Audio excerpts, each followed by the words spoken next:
Hey guys, I hope you are having a wonderful day. Today I'll be answering this question of, does recording your maladaptive daydreaming episodes help?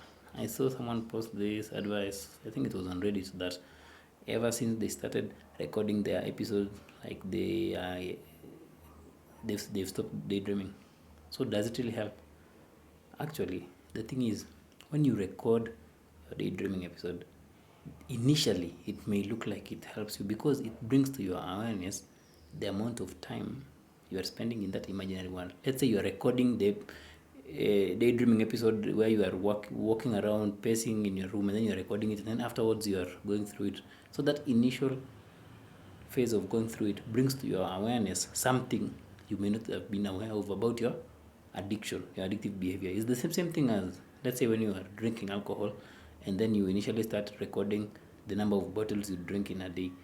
Of course, initially it will bring to your awareness, or you'll be surprised at how much time and how much money you spend doing this habit. So that initial thing may really make you think twice about your addictive behavior, or about consuming, or about daydreaming, or about, let's say, consuming alcohol, for example. So initially, it may really look like it's helping, but it doesn't really help because it doesn't go to the things which are fueling the addiction. Like, recording the coping mechanism is not the same thing as dealing with the things which are fueling this coping mechanism.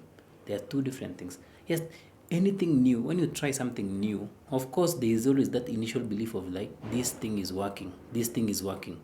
If you try, let's say, journaling, it may work for a few months, then after that it stops working. So the same thing about this recording. If you try it and then it works, you may really think it's working because you are believing that it's working. So that initial will that it's working may really look like it will work for you long term, but actually it will not work long term because you are not dealing with the issues that are fueling this coping mechanism. Like, you have this daydreaming habit as a coping mechanism for a reason.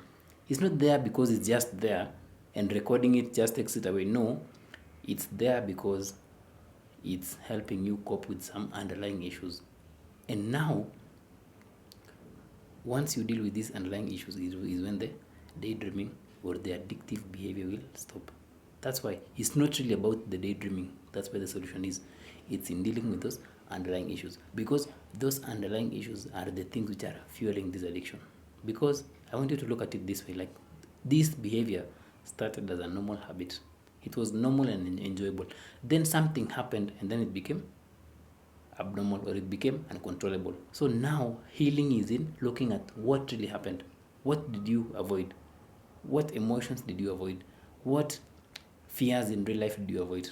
That's where true healing is. Because without really facing those things you avoided, you'll end up really looking for another coping mechanism, or even blaming yourself if something someone else has suggested does not work. Because what happens is, if you read something from another maladaptive daydreamer in a forum, they may tell you that this thing worked, and then when you try it for yourself, it doesn't work.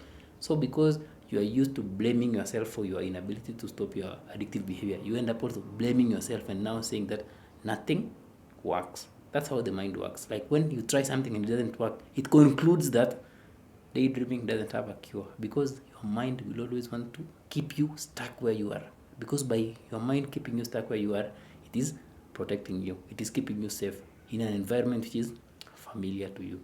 That's how cunning the mind is. So those mechanisms may help, they may not help, but the main thing which will help you is understanding this disconnect. Like, what really happened? What did you really avoid? Once you really address those issues, you'll be able to overcome your addictive behavior, and you'll also realize that other areas in your life will also improve as a result of just dealing with the underlying issues. Hope you found that informative, guys.